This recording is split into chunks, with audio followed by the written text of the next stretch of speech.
बिस्मिल्लाहिर्रहमानिर्रहीम। अस्सलाम वालेकुम व्यूअर्स, कैसे हैं आप लोग। मुझे उम्मीद है सब लोग खैरियत से होंगे और मेरी दुआ है कि अल्लाह पाक आप सब लोगों को खुश रखे, आबाद रखे अपने अपने घरों में। तो जनाब, आज आप लोगों के लिए मैं आपको कुछ नज़र नहीं आ रहा, वैसे सोच रही होंगे ये क्या है। तो आज मैं आप लोगों के लिए मकई की रोटी बना रही हूँ। तो ये मेरे पास एक कटोरी पड़ी है मकई की, ठीक है। और ये जो रोटी मैं बनाऊंगी इसको दो तरीक़ों से बनाऊंगी। एक मैं बिल्कुल प्योर, सिर्फ इसमें मकई का आटा ही होगा, उसका आटा हम गूँधेंगे, उसकी रोटी बनाएंगे। और फिर एक तरीका ये है कि हम इसको मकई और गंदम का आटा जो है वो मिक्स करके तो उसकी रोटी बनाते हैं, ठीक है। ये दोनों तरीके मैं आपको बताऊँगी। आपने वीडियो को स्किप बिल्कुल नहीं करना, अच्छे तरीके से देखना है, क्योंकि आपको पता है ज़ाहिर है आज कल मौसम है साग खाने का, ठंडा मौसम बेहतरीन दिसंबर का, और ये इसके लिए बेस्ट सीज़न है इसका। जो इसका मौसम होता है वो ठंडक में ही ये अच्छा लगता है, ठंडे मौसम में, ठीक है। तो शुरू करते हैं अपनी रेसिपी को। सबसे पहले मैं ये मैंने निकाल के रखा हुआ है मकई का आटा। ये मैं सिर्फ इसमें कोई चीज़ नहीं मैंने मिक्स करनी, सिर्फ इसको मैं आटा इसका गूँध रही हूँ, ठीक है।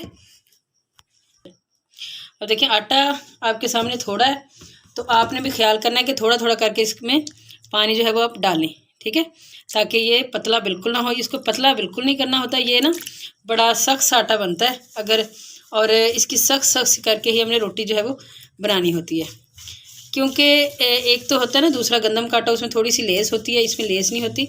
ये एक बड़ा बुरबरा सा, ये देखें आपको महसूस हो रहा होगा, इस टाइप का होता है। तो इसलिए आपने ये ख्याल करना है कि जब ये देखिए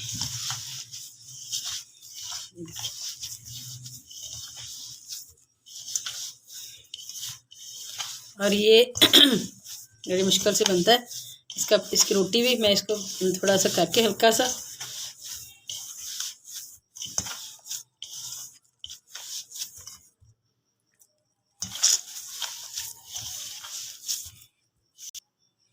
ले लीजिए, हमारा आटा गूंद गया। मैं तकरीबन इसकी एक बड़ी रोटी पका दूंगी, एक ही काफ़ी है। तो अब इसके बाद मैं जो दूसरा आटा है वो आपको बताती हूँ कि वो किस तरीके से हमने गूंदना है। ले जी, अब वो आटा मैंने गूंद के रख दिया है। अब मैं आपको दिखा रही हूँ कि मैं जो है वो मिक्स करके हम भी इस रोटी को पका सकते हैं। तो ये जो है आटा मेरे पास, ये गंदम का आटा है और ये मेरे पास है मकई का आटा, ठीक है। अब हम क्या करेंगे, जब भी आपने पकाना है तो आप इनको मतलब मिकदार एक जैसी हो, ठीक है। अगर फ़र्ज़ करें इसमें आपकी अपनी मर्ज़ी है, ज़्यादा थोड़ा कम इस्तेमाल करना चाहते हैं तो थोड़ी मिकदार कर लें, ज़्यादा मिकदार उसकी करना चाहते हैं तो वो आपकी अपनी मर्ज़ी है, ठीक है। क्योंकि कुछ लोग ऐसे होते हैं वो इसको ज़्यादा खा नहीं सकते, जो प्योर मकई का आटा होता है ना वो खाना मुश्किल होता है। तो इस तरह इसका जायका भी आ जाता है और बड़े मज़े की बनती है, ठीक है। अब हम इन दोनों को अच्छे तरीके से मिक्स कर लेते हैं। और एक चीज़ मैंने आपको और बतानी थी, जब मैंने ये आटा गूंदा था तो मैं आपको दिखा नहीं सकी, मैंने थोड़ा सा इसमें हल्का सा नमक भी डाला था। इसको यकीन करें बड़ा ना मुश्किल है इसको गूंदना। बिल्कुल मुझे ऐसे लग रहा था जैसे हाथ में आ ही नहीं रहा, और वो जिस तरह आटा होता है उसकी एक थोड़ी वो बनती है इसकी लेस या कुछ, वो बिल्कुल नहीं है उसमें। तो बहरहाल अल्लाह खैर करे, पक जाएगी इंशाल्लाह रोटी अच्छे तरीके से। आजकल वैसे भी पता नहीं क्या कुछ मिलावटें और क्या क्या करते हैं। तो बहरहाल अब देखें, ये देखें इस टाइप का हमारा आटा बिल्कुल मिक्स हो चुका है अच्छे तरीके से, ठीक है। बस अब हम बिस्मिल्लाह, अब मैं इसमें पानी डालती हूँ, इसको हम गूंथते हैं। ये फिर भी आसान होगा क्योंकि इसमें गंदम का आटा है, वो इसकी पकड़ करेगा, थोड़ा सही रोटी पकेगी। अच्छा, इसकी रोटी ना मैं अपना खैर बता रही हूँ कि इसकी रोटी का ज़्यादा मज़ा आता है, ये ज़्यादा खाई जाती है, वो तो मतलब ज़्यादा नहीं खाई जाती क्योंकि बिल्कुल वो प्योर होती है। तो आप तरीके से इसे गूंथें आराम आराम से, जिस तरह ये मैंने करके रख लिया, थोड़ा थोड़ा करके सारा गूंद लें। इसको भी आपने बहुत सख्त नहीं करना, उसको थोड़ा सख्त रखना है, उसको तो पतला करने का कोई है ही नहीं ना तरीका, क्योंकि वो पतला होगा ही नहीं, वो तो है ऐसे लग रहा है जैसे बिल्कुल भुरभुरा सा, ठीक है। अब देखिए ये फिर इसकी कोई शक्ल बन गई है, देखिए, ठीक है।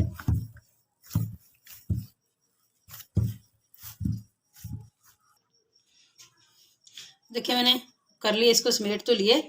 अब थोड़ा सा आपने इसमें भी नमक डालना है। अच्छा, मैं वैसे मेरी आदत है, मैं जब दूसरा आटा भी गूंदूँ तो उसमें लाजमी नमक डालती हूँ। उससे ना ये होता है कि रोटी बड़ी अच्छी बनती है और रोटी का जो टेस्ट है वो फीका फीका नहीं होता, बड़ा अच्छा होता है। ठीक है, तो आप भी नमक डाल लिया करें। इससे एक तो ये होगा कि आपकी रोटी बहुत अच्छी बनेगी। इसको गूंदें आप अच्छे तरीके से, ठीक है। और ये देख लें कि मैंने इसको कितना सख्त किया, आपको एहसास हो जाएगा कि भाई कितना है ना। बहुत ज़्यादा नरम इसको बिल्कुल नहीं करना, ठीक है, नहीं तो बिल्कुल आपका आटा जो है वो ख़राब हो जाएगा। ठीक हो गया, बस इसको अच्छे तरीके से मसल के मैंने सेट कर लिया है। बस जी, अब ये बिल्कुल, अब इसको मैंने तकरीबन 15-20 मिनट के लिए रखूँगी ताकि थोड़ा सा इसको रेस्ट मिल जाए, ज़रा थोड़ा सा ये इसको हमारी ज़ुबान में इसको कहते हैं थोड़ा सा ये टिक जाए। अब ये टिक जाएगा, फिर मैं आपको बताती हूँ दोनों तरीके हम किस तरीके से इसको पकाएंगे। अब देखें ज़रा, ये पेड़ा मैंने अपने हाथ में ले लिया, अल्लाह खैर करे सही तरीके से ये बन जाए, मुझे से बड़ा डर लग रहा है। बहरहाल अल्लाह इतनी करेगा। मैं इसको बहुत ही प्यार से, बहुत ज़्यादा ही प्यार से ना मैं इसको बना रही हूँ। यूँ देखिए, इसको थोड़ा थोड़ा थोड़ा, अच्छा मैं यूँ कर रही हूँ, मैं इसके ऊपर, ये मेरे पास है इस तरह। अब ये पक रहा है, इसकी साइड हल्की हल्की सी ज़रा पकने से फिर मैं इसको उल्टा देती हूँ। अब मैंने इसको पलट दिया है, ठीक है, और इसको मैंने ऐसे ही पकाना, इसके ऊपर ना घी नहीं लगाना। अक्सर मैंने देखा है वैसे घी लगाते हैं, लेकिन ना इसको ऐसे अच्छे तरीके से पका के सेक के मैं उतार लूँगी, उसके बाद इसके ऊपर देसी घी लगाएंगे तो उसका जायका ज़्यादा मज़ेदार होता है। क्योंकि हम कौन सा इसका पराठा बना रहे होते हैं, असल इसकी रोटी बनाएं आप और फिर इसको घी लगाएं तो ज़्यादा टेस्टी बनता है। अब इसको हल्की हल्की आंच में रखा हुआ है, थोड़ा थोड़ा सा इसको आप सेक दें, हल्का हल्का सा, इसी तरीके से रुमाल के साथ, ठीक है।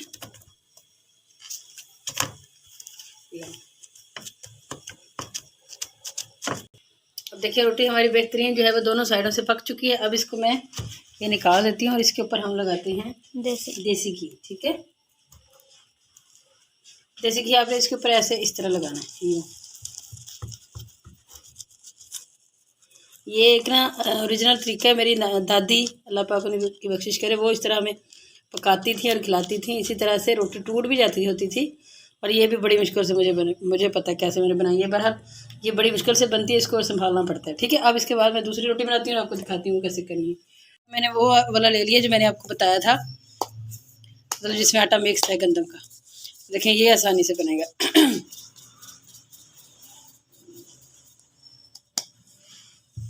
ये मैंने जो इसका खुश्क है वो भी मिक्स करके रखा हुआ है।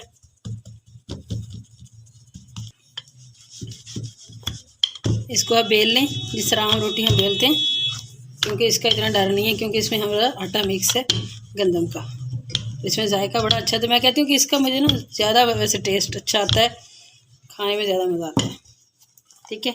सब हम अपनी रोटी पकाते हैं। मैंने वो पैन रख दिया और अब मैं तवा जो है मैंने अपने ऊपर रखा है, तवे में, तवे के ऊपर हम जो है वो पका रहे हैं।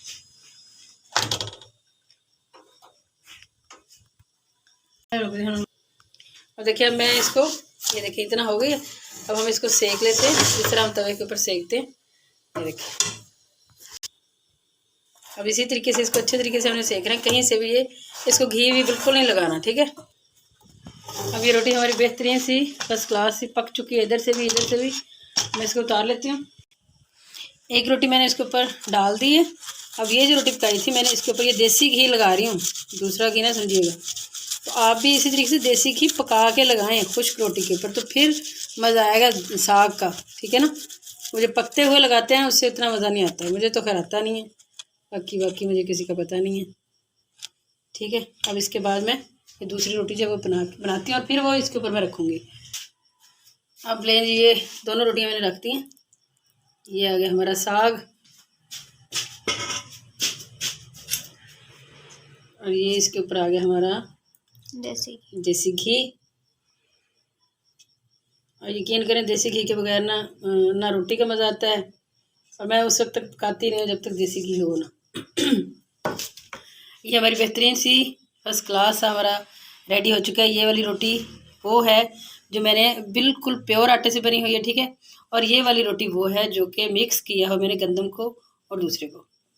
लाजवाब बनी है। मैंने खैर साग की रेसिपी तो इसमें शामिल नहीं थी, लेकिन मैं आपको एक चीज़ बता दूं कि इसमें जो है ना वो मैंने क्या हाँ, मैं आपको डिस्क्रिप्शन में दे रही हूँ एक चीज़, उसमें मैंने साग की रेसिपी बनाई है पहले से बहुत डिटेल के साथ, और बड़ा बेहतरीन वो भी साग बना था। आप उसे भी बनाइएगा और साथ में ये मिस्सी रोटी बनाइएगा, और हमें दुआ में याद रखें। इंशाल्लाह आपको बहुत ये अच्छी लगेगी रेसिपी।